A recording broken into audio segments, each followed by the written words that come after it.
Bom dia, gente. Bom, estamos começando uma série nova. A gente deu o título de Os Outros 6 Dias, o título em português, Os Outros 6 Dias, a relevância de Cristo no cotidiano. Esse é um curso que baseado numa série do Regent College chamada Reframe. O contexto dela é de dentro de um departamento do Regent que é de meio de mercado, né? Então eles perceberam que as pessoas estavam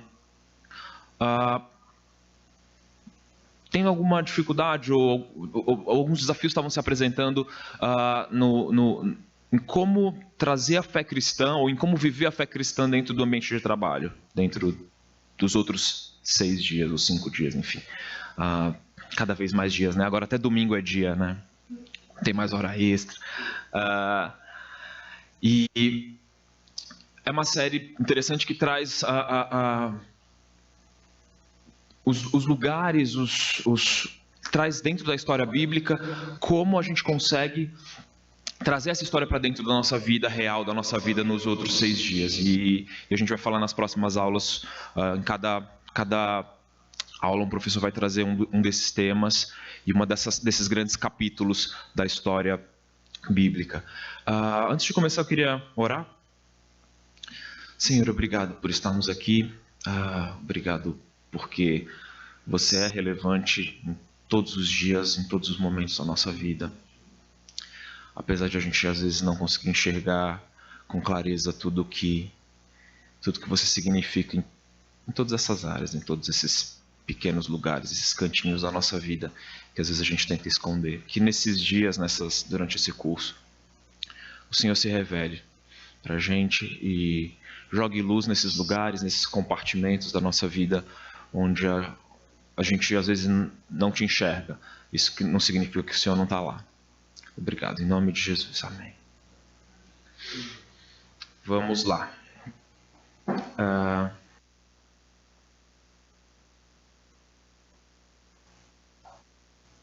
Então o questionamento que a gente traz para começar parte de um trecho de Colossenses 1, de 16 a 20, que fala: porque nele foram criadas todas as coisas que há nos céus e na terra, visíveis e invisíveis, sejam tronos, dominações, principados, potestades, tudo foi criado por ele e para ele. Tudo, vamos estressar essa palavra. Ele é antes de todas as coisas e todas as coisas subsistem por ele. Ele é a cabeça do corpo, da igreja. É o princípio e o primogênito dentre os mortos, para que em tudo tenha a preeminência. De novo, tudo.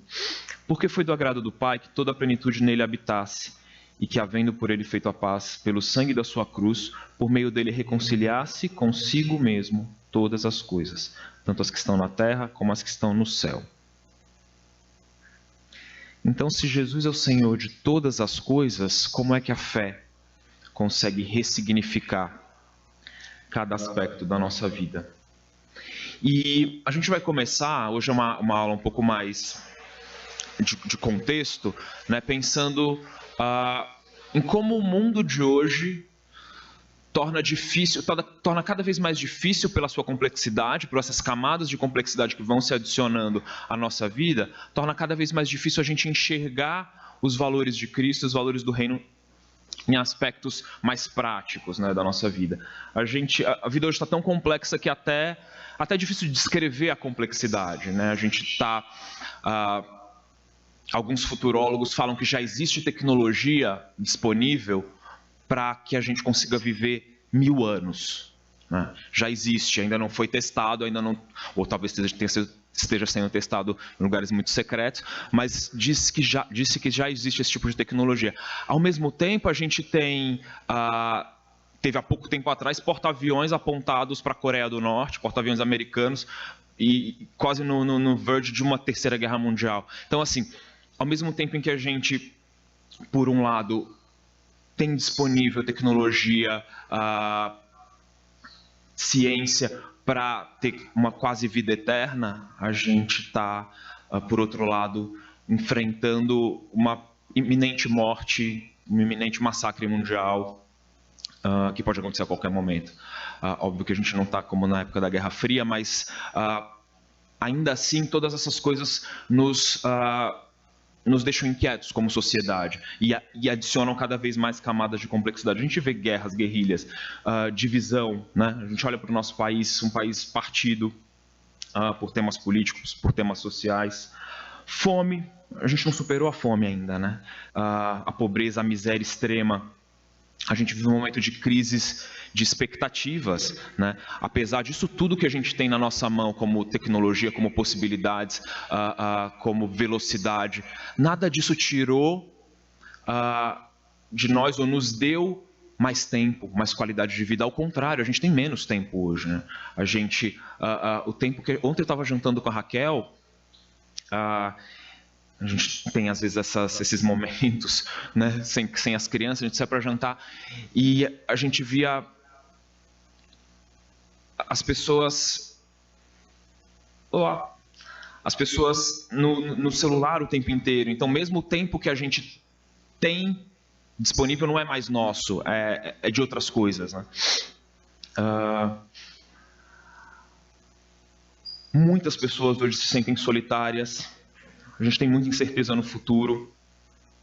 E a gente perdeu muitas referências, né? O que a gente tinha de referência está ruindo.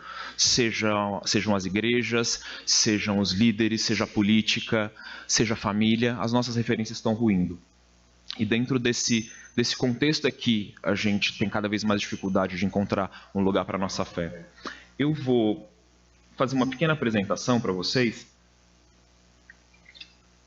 É uma apresentação que eu faço em palestra, eu trabalho com pesquisa de tendências, e eu acho que é interessante para a gente contextualizar um pouco a sociedade que a gente vive. Eu vou passar rápido, mas isso aqui são 8 mega tendências de comportamento, de consumo, que estão formando um pouco hoje a nossa cara como sociedade.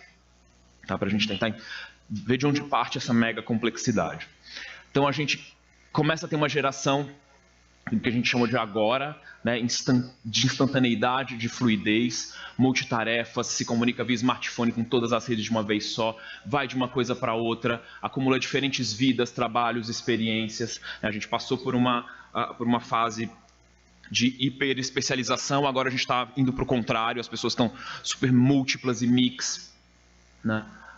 As interações, a economia colaborativa, a percepção do mundo como horizontal. Então, hoje não existe mais alguém que está acima de mim. Hoje eu falo com o presidente Jair Bolsonaro no Twitter e respondo a ele de igual para igual, né?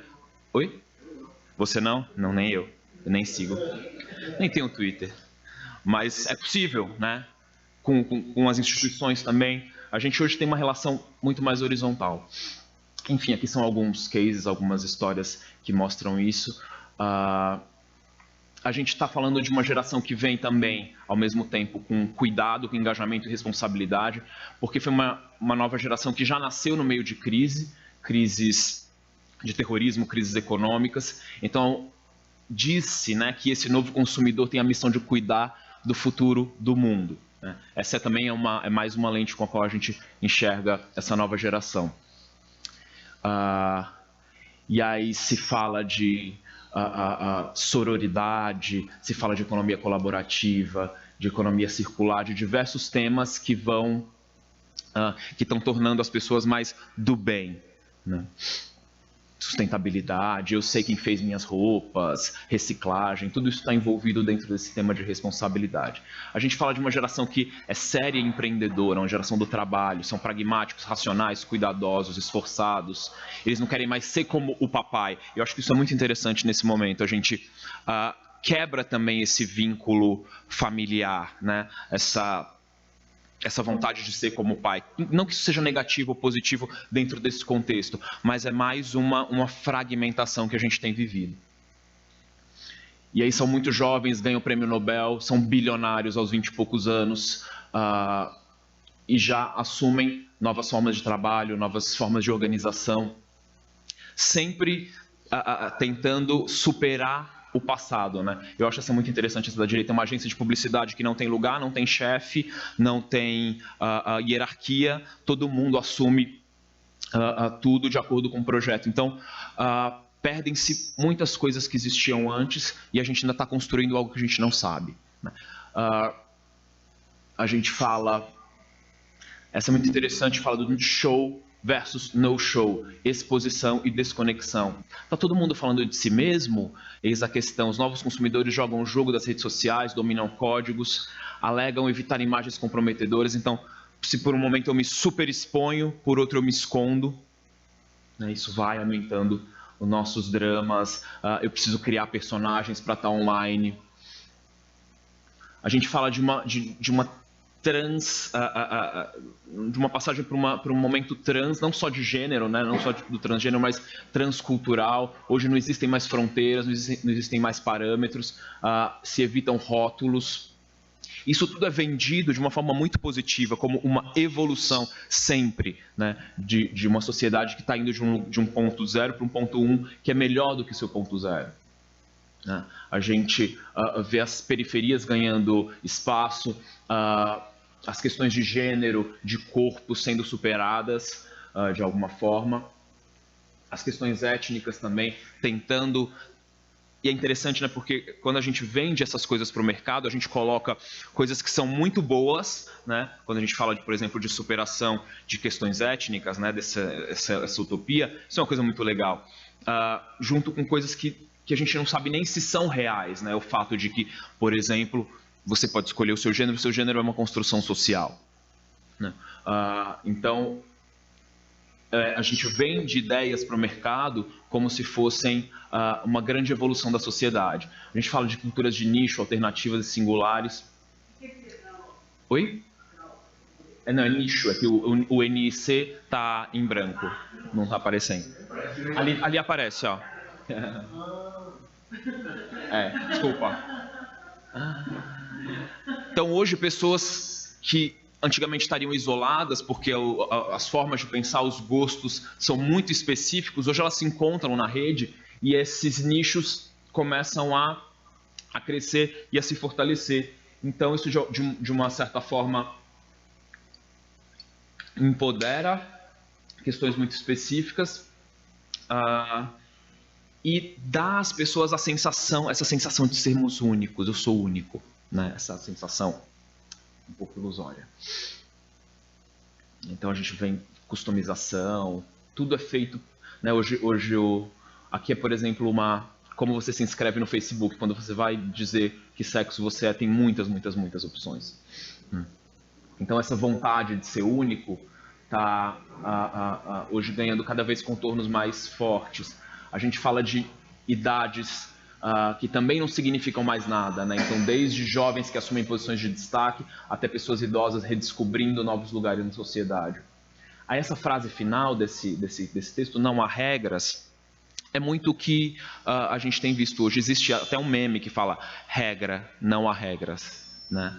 Então, isso adiciona camadas pesadas de complexidade sobre todos nós. A gente falou um pouco de trans, essa é uma ideia um pouquinho diferente, né? Frente aos novos espaços femininos, a masculinidade parece não encontrar espaço, né? Enquanto uma saída busca revisitar valores e estéticas tradicionais, outra abordagem desconstrói completamente o que é ser homem. Então, a gente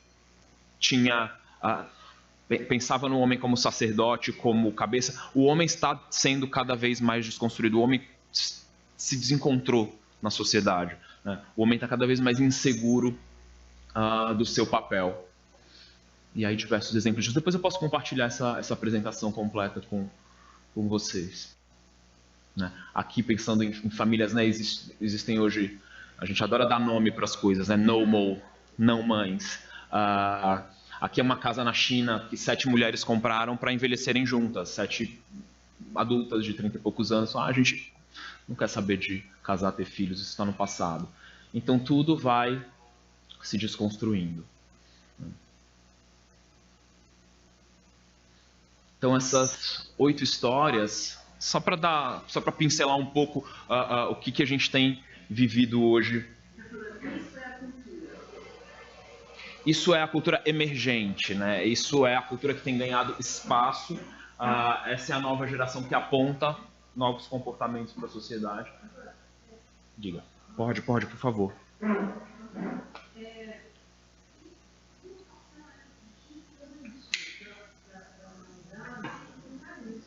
Sim, isso são os comportamentos que a gente chama de emergentes. São eles os que, inclusive hoje, são os que têm mais voz, né? Porque, em geral, são estratos da sociedade que querem, de alguma forma, impor e têm voz e poder e força e estão em lugares que lhes propicia impor esse tipo de ideia, né? Então, quando você... Parece coisa de teoria da conspiração, né? E eu quero evitar um pouco essa imagem, mas quando você liga a TV... Faz muito tempo que eu não vejo TV, mas é isso, né? Quando você liga a mídia de massa, basicamente são essas coisas que a gente vê sendo construídas, né?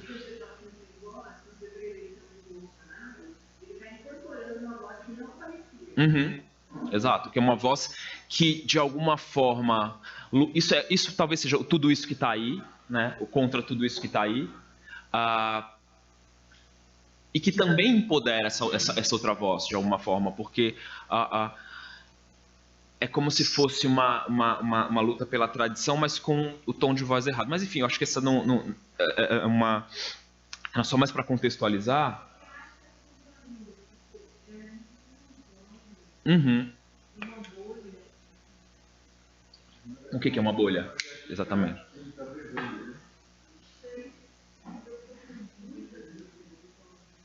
Olha, eu não sei se é o contexto em que eu vivo, não sei se você sabe, mas a gente tem uma academia de dança, né? Principalmente especializada em pole dance. E eu vivo exatamente isso lá. Então eu não sei até que ponto é uma bolha, porque são pessoas que trabalham no serviço público, são professores, são médicos, são executivas, que talvez dentro desse ambiente exista essa bolha, mas estão em todos os lugares, e esse pensamento, ou esses caminhos de pensamento, eles estão colocados como sementes na sociedade, né? E em cada geração tem alguns caminhos que ela segue de valores, e que vão crescendo ao longo do tempo, vão se desenvolvendo, vão sendo regados de alguma forma. Inclusive, todo o extremismo, por outro lado, ajuda bastante a adubar todas essas sementes e a regar, e elas estão crescendo com muita força, né? Principalmente nos meios mais dominantes culturalmente. É um pouco disso que a gente vai falar aqui também, de cultura, né? De identidade. E aí, dentro disso tudo, mesmo esses jovens, eu não sei, acho que tem bastante psicólogo, psicanalista aqui na igreja. Eu tenho uma amiga que é psicóloga de adolescentes, e ela falou que, nosso amigo ali também tem bastante conhecimento nessa área, ela falou que os pacientes dela, quase todos vêm com crises relacionadas a gênero, né? E muitos vêm com ideias suicidas, né? Então, assim, eu acho que é uma bolha, talvez para a nossa geração, para a nossa idade, para a geração de vocês, mas para quem vem depois, para os meus filhos, né? Isso é uma das coisas que me preocupa, né, a respeito de ser pai hoje. Como eu vou lidar no dia a dia dos meus filhos com a fé cristã dentro desse mundo cheio de complexidades, né? Eu acho que tem um ponto assim. Será? Pode. Deve. Eu acho que a gente está com um exemplo que é até na forma como você compra os seus produtos, né? Como você vai estudar, mas mais para a administração, a grande questão hoje que eles enxergam não é o ter, é o usar. Eu acho que isso cada vez mais tem ganhado espaço. Assim. Sim. Então, por exemplo, hoje eu posso comprar um produto onde infinitamente era caro. Sim. Essa coisa da espontaneidade, do agora, do nome desse, eu também tenho essa percepção de que cada vez mais isso está tomando espaço. Uhum. Claro que quando eu olho assim, uma empresa que funciona onde não tem chefe, eu acho que é um nicho social. Eu trabalho com um estado social que ele, se não tiver regra, é a barbárie. Uhum. Porque ali é onde a história de vida de muitas pessoas perdeu o crime, o carro, e a gente fica complexo, você fala, olha, vamos criar um grupo que não tem regra? Uhum.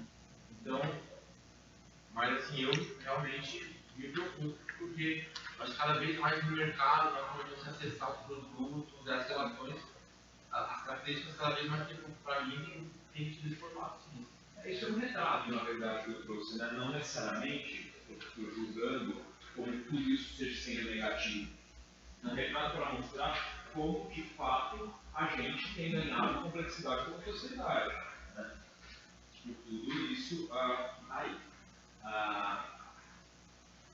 E aí eu queria que a gente tentasse fazer um exercício rapidinho,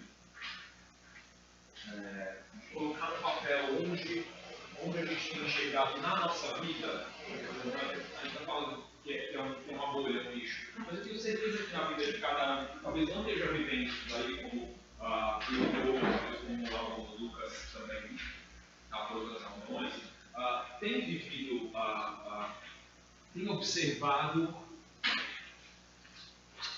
as coisas ficando mais fragmentadas, mais complexas, mais difíceis de entender. Eu acho que seria interessante agora a gente tentar colocar, em 2 minutinhos, alguém não tem caneta? No papel, onde essas coisas estão aparecendo na nossa vida. Convidado, eu estava aqui pensando o seguinte, olhando aquelas palavras ali, e você pensando que está ficando complexo. Mais complexo. Eu vejo o seguinte, se eu estou aqui refletindo, se essas são coisas novas, ou são essas coisas que sazonalmente na história emergem. A imagem que me vem é daquela corrida de bicicleta contra o relógio. Sempre tem um que está puxando a equipe, tá certo? Então, às vezes, porque olhando coisas aqui, se a gente olha na antiga Grécia, nós tivemos aqui uma coisa sobre Corinto e tudo, a gente identifica vários desses coisas. Se a gente olha na antiga Roma, a gente vê várias dessas coisas. Se a gente olha a Idade Média Europeia, a gente vê alguns desses traços. Então eu fico aqui pensando se efetivamente são coisas novas ou são coisas que se destacam sazonalmente para logo em seguida mudarem de novo. Ou seja, eu acho que a resposta para isso, ela é bem complexa também, mas o retrato que eu trago e que o curso traz é para a gente tentar responder que, se diante disso tudo seja permanente, seja transitório, como a gente pode responder como cristãos, né? Como a gente pode viver e como a gente se localiza dentro disso tudo. Quando a gente analisa historicamente tendências, são realmente movimentos pendulares, né? Mesmo, sei lá, se você fala de uma coisa boba como estética, no século XX, a cada 10 anos, a estética ia do decorativismo para a simplicidade. Né? Um ano era o barroco, um super decorado, né? Por exemplo, o Art Nouveau, florais, etc. Depois era Art Deco, depois voltava para uma coisa mais simples de novo, depois ia para uma coisa mais complexa e rebuscada. A história é assim mesmo, é cíclica, a gente não está reinventando. Eu quero que vocês, talvez isso daqui não apareça na nossa vida hoje, né? Mas onde a vida tem ganhado mais complexidade, mais complicação, mais fragmentação. Na minha vida, por exemplo, é pensar nisso em relação aos meus filhos, em pensar como eu vou tratar sexualidade, gênero com os meus filhos. Né? Eles estão expostos a um mundo que pensa diferente de nós, né? E eu fico perdido, né? De tentar. Sim.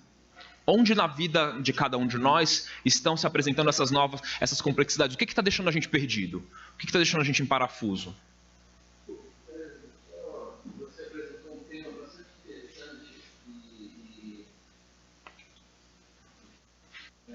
eu vejo o seguinte, que existe uma coisa que precisa ser olhada, e subjacente a tudo isso, existe uma transformação tecnológica. Você vê, por exemplo, até a Idade Média, o mundo era organizado de uma maneira, com a tecnologia das navegações, com a tecnologia do astrolábio, da bússola, começaram as grandes navegações, que mudaram a forma de se entender o mundo e a forma de se relacionar com o mundo. E você vai, quando o Gutenberg inventou a imprensa, você mudou a forma como a informação chegava às pessoas informação começou a chegar de uma maneira tão rápida e eficiente que, de forma protestante, a gente pode dizer que foi,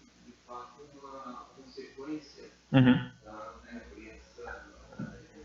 Agora, com a digitalização, a gente está vivendo uma época que a gente está no meio de uma transformação que a gente até agora não sabe direito para onde vai.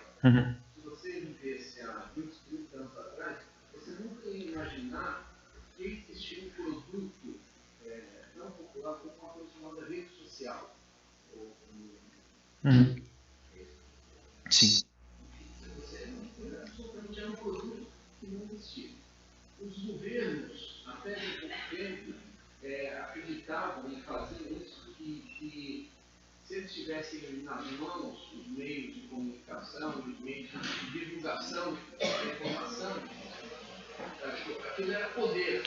Então, com a tecnologia da digitalização, aquilo que era um produto e era uma mercadoria muito valiosa e muito controlada, começou a se tornar uma mercadoria que todo mundo pode ser uma agência de notícias.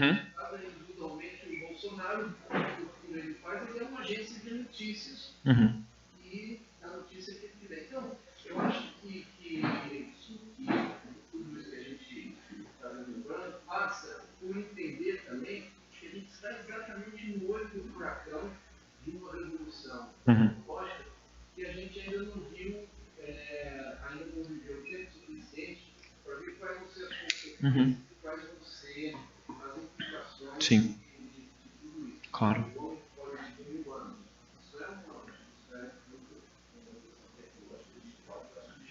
Sim.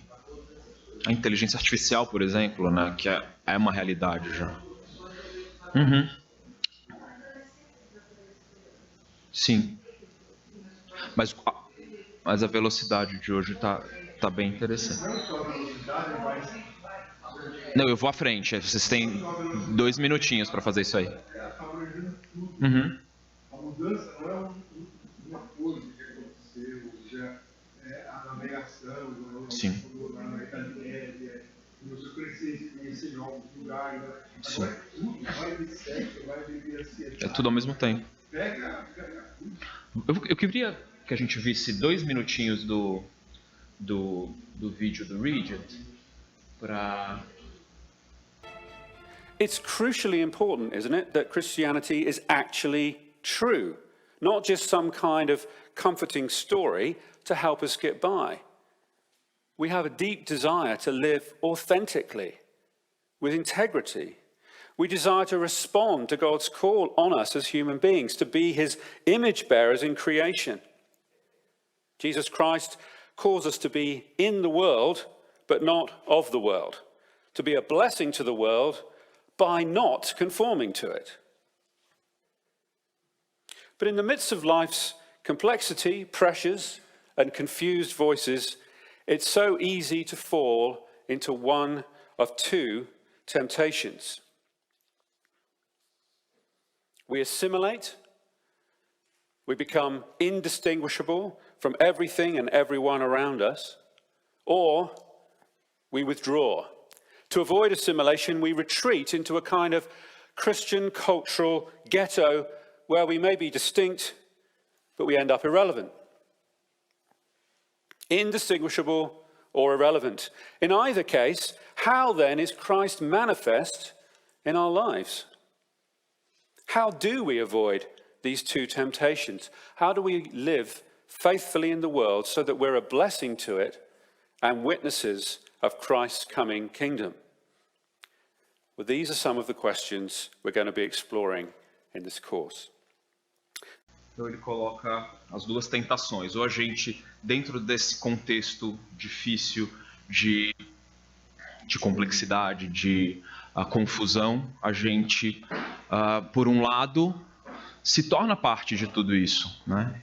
E dentro desse meu contexto, que eu comentei com vocês, que é muito isso tudo que eu mostrei, todas essas questões de mudança de papéis, de liberdade total, de você é quem você quer ser, eu estou dentro desse contexto e eu me pergunto, me questiono, muitas vezes, se eu deveria estar nesse contexto, né, se aquilo não está me contaminando, e eu deveria de fato me retirar e procurar fazer outra coisa da minha vida, ou se eu não estou, por estar ali dentro, ficando igual, parecido, com as mesmas opiniões. E uma das histórias que foi inclusive objeto de uma pregação bem recente aqui, que nos ajuda a entender como Jesus propõe uma resposta a isso, está lá em Lucas 24, no caminho de Emaús. Eu vou ler aqui para a gente do versículo 13 ao 35. Deixa eu aumentar aqui que eu estou me seguindo. Então vamos lá. Eis que no mesmo dia iam 2 deles para uma aldeia que distava de Jerusalém 60 estádios, cujo nome era Emaús. Iam falando entre si de tudo aquilo que havia sucedido. E aconteceu que, indo eles falando entre si, fazendo perguntas um ao outro, o mesmo Jesus se aproximou e ia com eles. Mas os olhos deles estavam como que fechados, para que não o conhecessem. E ele lhes disse: Que palavras são essas que caminhando trocais entre vós, e por que estáis tristes? E respondendo um, cujo nome era Cleopas, disse-lhe: És tu só peregrino em Jerusalém e não sabes que as coisas que nela têm sucedido esses dias? Não sabes as coisas que têm sucedido nela esses dias? E ele lhes perguntou: Quais? E eles lhe disseram: As que dizem respeito a Jesus Nazareno, que foi homem profeta, poderoso em obras e palavras diante de Deus e de todo o povo. E como os principais dos sacerdotes e os nossos príncipes o entregaram à condenação de morte e o crucificaram. E nós esperávamos que fosse ele o que remisse Israel. Mas agora, sobre tudo isso, é já hoje o 3º dia que essas coisas aconteceram. É verdade que também algumas mulheres dentre nós nos maravilharam, as quais de madrugada foram ao sepulcro, e não achando seu corpo, voltaram dizendo que também tinham visto uma visão de anjos, que dizem que ele vive. E alguns dos que estavam conosco foram ao sepulcro, e acharam ser assim como as mulheres haviam dito, porém a ele não o viram. E ele lhes disse: Ó nécios e tardos de coração para crer em tudo que os profetas disseram, porventura não convinha que o Cristo padecesse essas coisas e entrasse na sua glória? E começando por Moisés e por todos os profetas, explicava-lhes o que dele se achava em todas as Escrituras. E chegaram à aldeia para onde iam, e ele fez como quem ia para mais longe. E eles o constrangeram, dizendo: Fica conosco, porque já é tarde, já declinou o dia. E entrou para ficar com eles. E aconteceu que, estando com eles à mesa, tomando o pão, o abençoou, partiu e lhe deu.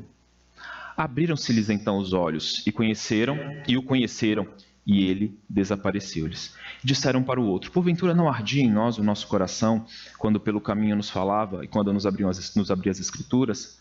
E na mesma hora, levantando-se, retornaram para Jerusalém, e acharam os congregados os 12, os que estavam com eles, os quais diziam: Ressuscitou verdadeiramente o Senhor, e já apareceu a Simão. E eles lhes contaram o que lhe acontecera no caminho, e como deles fora conhecido no partir do pão. É um cenário parecido, né? Um cenário um pouco de desolação, de terra arrasada. Todas as esperanças desses dois tinham acabado, né? Eles estavam tristes, o texto conta. Eles estavam se perguntando, se questionando o porquê de tudo aquilo, até que Jesus lhes apareceu. E o Paul fala que ali também no meio deles, como no nosso, como em toda a história, havia confusão de histórias, havia complexidade daquele tempo também. Havia a forma dos romanos, dos gregos verem, de diversas seitas judaicas, de verem a história, de verem o mundo, de verem tudo o que estava acontecendo ali. Então, eles também tinham frente a si uma certa complexidade, dúvidas, questionamentos, principalmente depois que eles tiveram essa grande decepção. O cara que ia salvar Israel, que ia redimir Israel, foi crucificado. Eu não sei o que você está acontecendo, mas eu queria fazer uma afirmação. Tá bom? Faça. Eu tenho a Bíblia com a palavra de Deus. Né? Para mim, isso é uma coisa importante, é o meu guia. Sim. E essa palavra que apareceu 2 mil anos, ela me diz eu não me conformar com o meu século, mas me transformar pela renovação da minha mente. Então, esse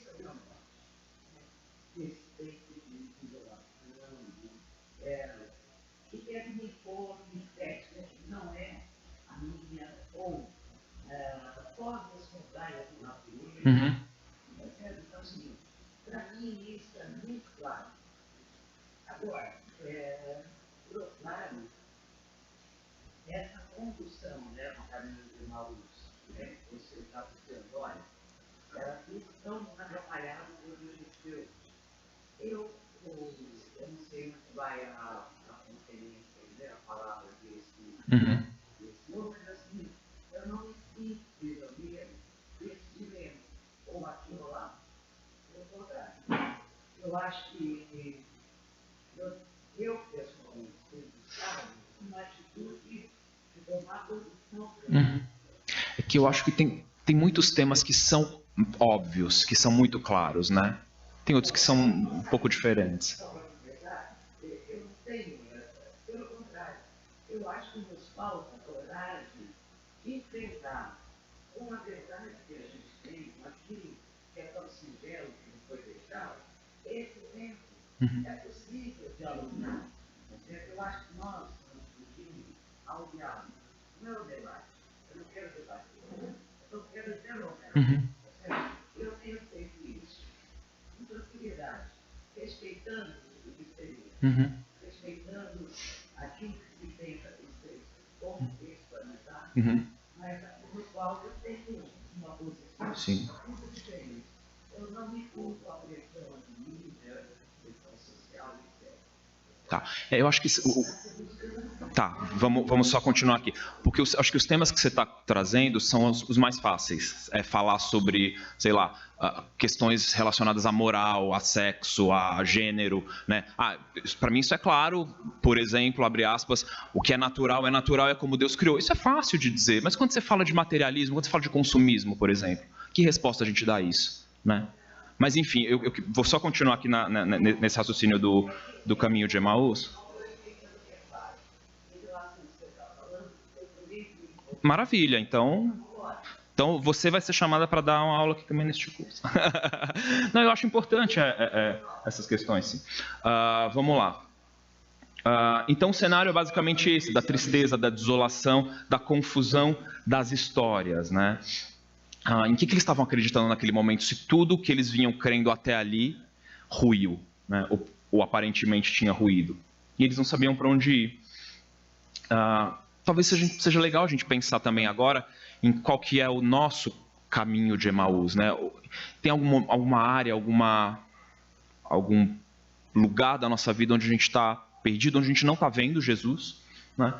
Jesus não chegou aqui, né? A gente ainda não está, como eles não conseguiam enxergar que era Jesus ali com eles, né? Outro dia eu vi também um podcast de um teólogo falando sobre a sarça ardente. Ele falava que, na verdade, era como Jesus em Emaús. A sarça sempre estivera ali, né? Mas só naquela hora Moisés conseguiu enxergar. O que a gente não está enxergando, né? Onde a gente não está enxergando Jesus ou o Espírito na nossa vida, isso tem nos causado tristeza e desolação.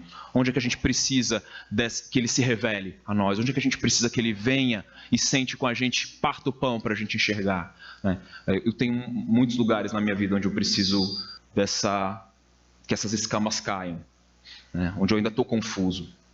Principalmente diante de toda essa complexidade que, diferente da Vera, eu ainda não tenho resposta, né? Eu estou confuso mesmo. E que venha Cristo abrir meus olhos. Então, enquanto a gente pensa... vão pensando aí...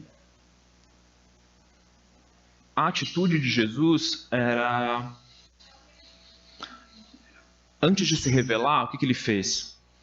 Ele contou a história, né? Ele quase como se ele abriu o livro e contou tudo o que precisava acontecer. No caminho. Antes de se revelar, ele foi desde Moisés, de todos os profetas, contando toda a história que eles já conheciam, porque eles eram judeus, para depois dizer, para depois se revelar, para depois abrirem os olhos deles.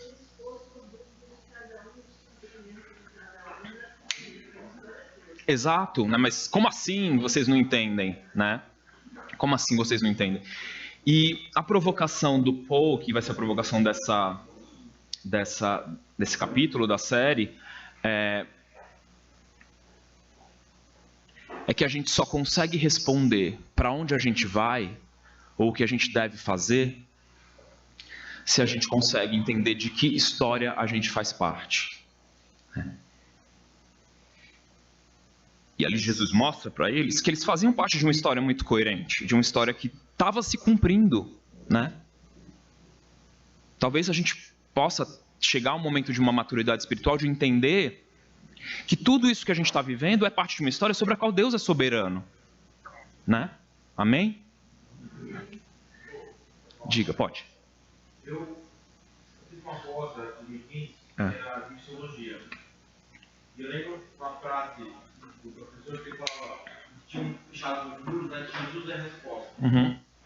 E o que foi importante para mim nessa pós foi que ele primeiro contextualizou o que a gente vive, para depois a gente para colocar a gente como uma resposta. Uhum. Por que eu estou dizendo isso? Porque eu acho que realmente aqui hoje a gente vive realmente um choque de gerações. Nossa geração vive um momento que a geração de algumas pessoas não viveram. E aí esse choque é difícil de entendimento, porque eu não posso dar a mesma resposta aqui de Jesus para a Grécia, não posso dar a mesma resposta para Roma, e não posso trazer a resposta de Roma para esse momento. Então realmente, assim, quando você fala que você está confuso, talvez você me coloque nessa posição. Porque não é fácil responder, trazer o diálogo para essa geração. Porque o que eu aprendi foi o que os meus pastores de 50, 60 anos trouxeram para mim. E eles estão falando de uma posição, de um contexto diferente do meu. E agora a nossa geração tem que malhar um pouquinho para tentar contextualizar Jesus para esse momento. Por isso que é tão difícil e não é tão fácil, tão simples. Eu não acho que a gente está numa geração. Eu acho que a gente está num conflito de querer enfrentar a dúvida primeiro. E revelar isso. Eu acho que o problema angústia que você tem, eu estou diante de um monte de dilemas, porque a gente quer ter uma felicidade. Aí não tem nada a ver com isso, para mim, eu estou 60 anos, hoje eu estou com dilemas mais claros do que eu tinha quando eu Claro. São menos próximos. Eu também não tenho essa resposta. E eu quero que essa escama caia para que essa história que Jesus conta, e eu leio, ela venha para dentro de uma relação aqui, mais do que racional, que é essa. Sim. Eu não sei se eu estou sendo clara, entende? Eu acho muito mais complexo do que geracional. Não é essa geração apenas. Todos nós que resolvemos olhar para frente, olhar dos desejos, olhar para dentro, eu quero olhar para os meus desejos, enquanto mulher, nesse momento de vida, e você olha para os seus desejos, enquanto homem, a gente vai se encontrar lá junto.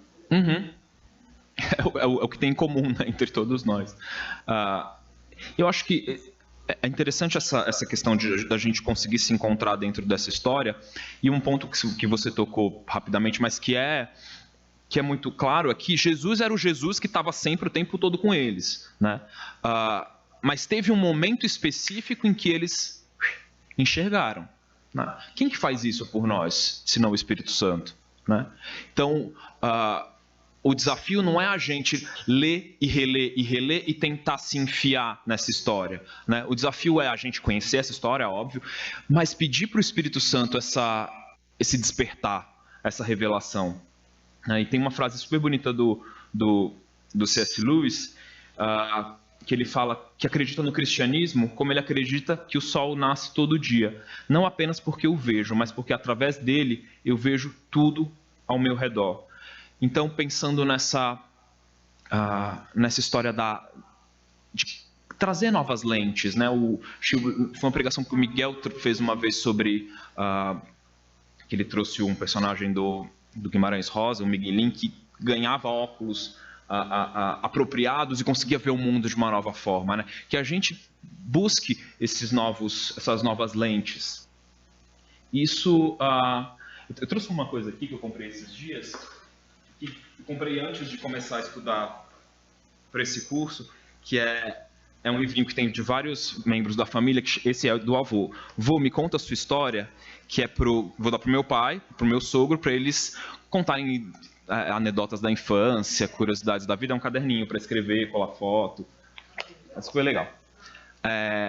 E aí, estudando para essa aula de hoje, eu fiquei pensando nisso, em como a gente precisa de uma ferramenta dessa hoje, porque a gente não conta mais as histórias, né?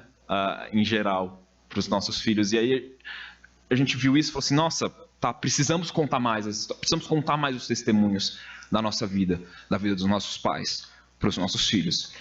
Porque é isso que vai fazer eles se sentirem parte de uma história maior do que o que vão contar para eles, né? Porque eles estão ouvindo outras histórias, e aí entra um pouco no YouTube, no Instagram, histórias de 140 caracteres, histórias de 1 minuto, né? Porque é isso que a atenção deles permite. Exato. Olhar para isso, a perplexidade da minha geração, só para. Talvez a perplexidade da minha geração seja maior do que a de vocês. Provavelmente. Eu vivo com você. Eu não me considero matado. Eu quero atualizar a palavra de Deus nessa geração. E é o seguinte, eu quero contribuir com ela. Sim. Não me vejo dentro desse conflito. Uhum. Então, assim, nós estamos lutando em nós, não só eu, aqui em nós todos, verdades que não são nossas. Esse é o importante. Uhum. Sim. Sim, eu sei. E aí eu vou tentar só fazer uma ponte com a aula seguinte, que é muito parecida, que ela fala sobre identidade, né? Agora a gente fala aqui de história, a gente falou de história, de fazer parte de uma história de salvação, de uma história que começa lá, começa na criação, né? Mas que lá em Abraão fala que nele, através dele seriam abençoadas todas as famílias da terra, toda a humanidade, né? Essa é a história da qual a gente faz parte. E hoje, pensando também em quem somos nós dentro dessa história, né? Pensando nessas lentes através das quais a gente enxerga o mundo, enxerga nós mesmos, enxerga o outro, a gente se percebe parte de uma história diferente, maior, de uma história magnífica, de uma história de salvação, mas a gente é colocado dentro de uma cultura que não se enxerga dentro dessa história, apesar de estar, porque Deus é soberano sobre a história. E aí a gente se pergunta, se eu perguntar para cada uma aqui, né? Quem é você? Fala um pouco de você. Provavelmente a gente vai começar falando do que a gente faz. Eu tenho uma empresa de acessórios e sou professor. Né? E é até nisso, Vera, sabe? Eu acho que essas coisas que estão tão arraigadas no nosso modo de viver e de pensar, em quem a gente é, a partir de...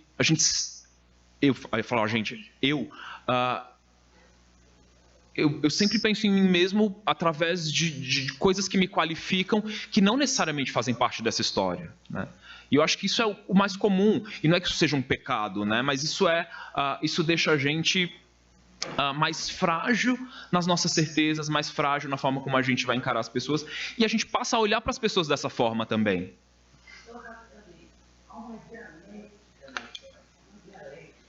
A história não é linear. Sim. Então, assim,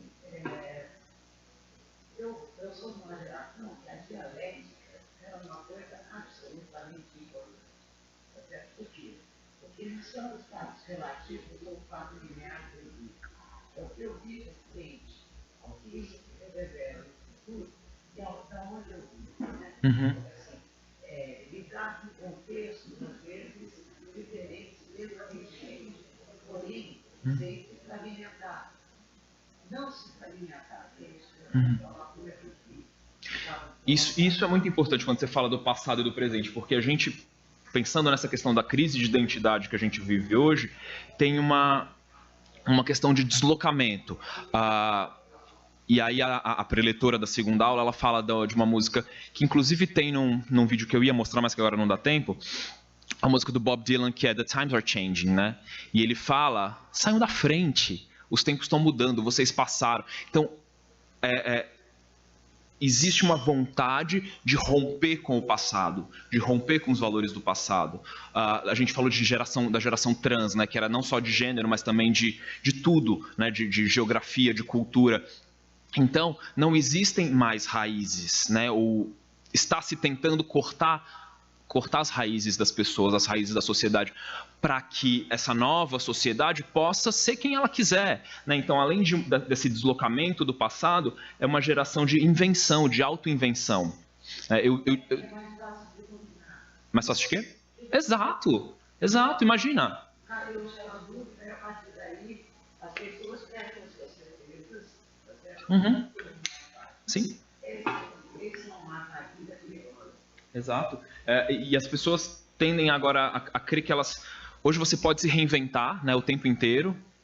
As pessoas, inclusive, viraram quase marcas. Quando eu trabalho, tenho uma marca, né, e dou aula disso, trabalho com isso, e a gente sempre tenta fazer com que os meus clientes de consultoria sejam fiéis ao seu DNA como marca e ao seu tom de voz. E a gente cria essas marcas para nós mesmos, né? E a gente tem que morar no lugar certo, né? Porque se eu morar... Por exemplo, se eu sou alternativo, eu preciso morar em Pinheiros ou na Santa Cecília, porque se eu for morar não sei aonde, não vai ser. E eu preciso usar tal e tal e tal marca. E eu não posso ter carro, porque ter carro é de playboy, eu preciso andar de transporte público, de bicicleta, de patinete no máximo, né? Então, a gente vai criando esses personagens e se definindo a partir de coisas, né? A partir de comportamentos que na verdade, em vez de tornar a gente, cada um de nós, único, na verdade pasteuriza todo mundo, né? Eu sou parte de uma turma, né? Que é uma característica de adolescência. Exato, mas é uma adolescência que está permeando todas as gerações, né? Sim. Sim. Conte. Essa intervenção que o Lucas fez, da questão da geração, me fez pensar uma coisa que é o seguinte. Você está construindo para eu poder entender a minha história. Eu estou vendo um movimento contrário. Eu estou vendo um movimento de interdição da construção da história. Ou seja, ao dizer que é geracional, não se dá uma acusação. O Lucas está dizendo o seguinte, eu não posso conversar com ele sobre esse assunto. O negro diz que eu não entendo o problema do negro. A mulher tem o seu problema. Portanto, nós estamos criando estratagemas artificiais. Nós até já conversamos sobre isso, o negócio de lugar a fala, certo? Ou seja, nós estamos interditando o debate. Portanto, a percepção da história no seu conjunto, nós estamos deixando de poder vir a ter. Então, quando eu resgato essa questão, que eu vou lá atrás, falo dos gregos, eu digo o seguinte, tem menos novo naquilo que acha que a gente está achando que é novo. Sim. Ou seja, se a gente tiver uma perspectiva histórica mais ampla, nós vamos ver que muitas vezes nós estamos reproduzindo comportamentos que já tiveram perdidos aqui e acolá, entendeu? Sim.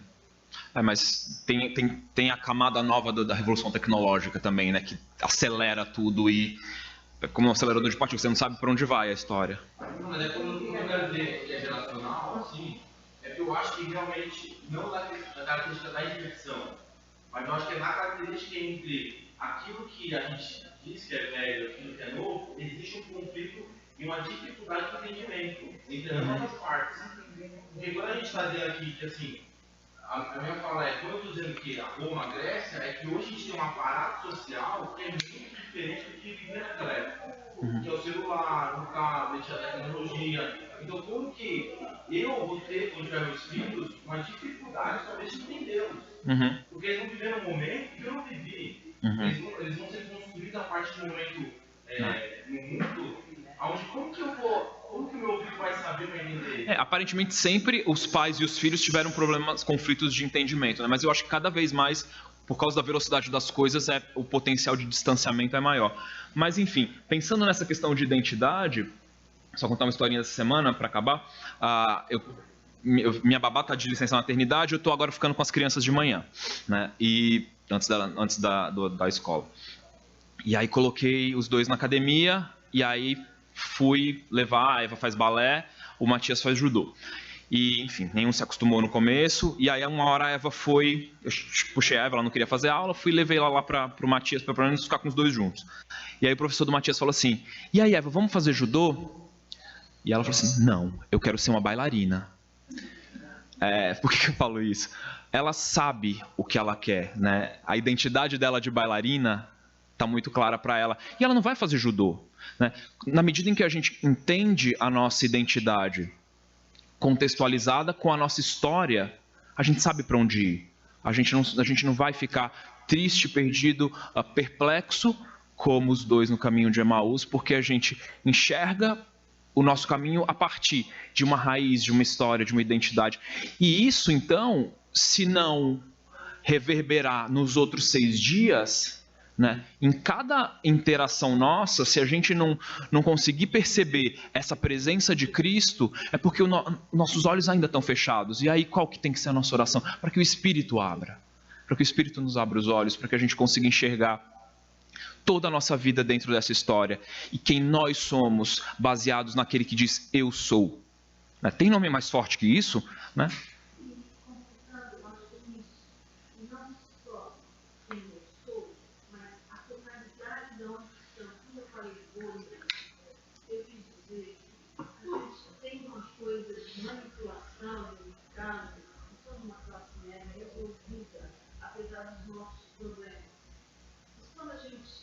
Eventualmente passa por um desafio, pela falta de dinheiro, mas se mudar, vai dinheiro, se tiver que fazer a gente vai viver um outro contexto que vai sair desse recinto.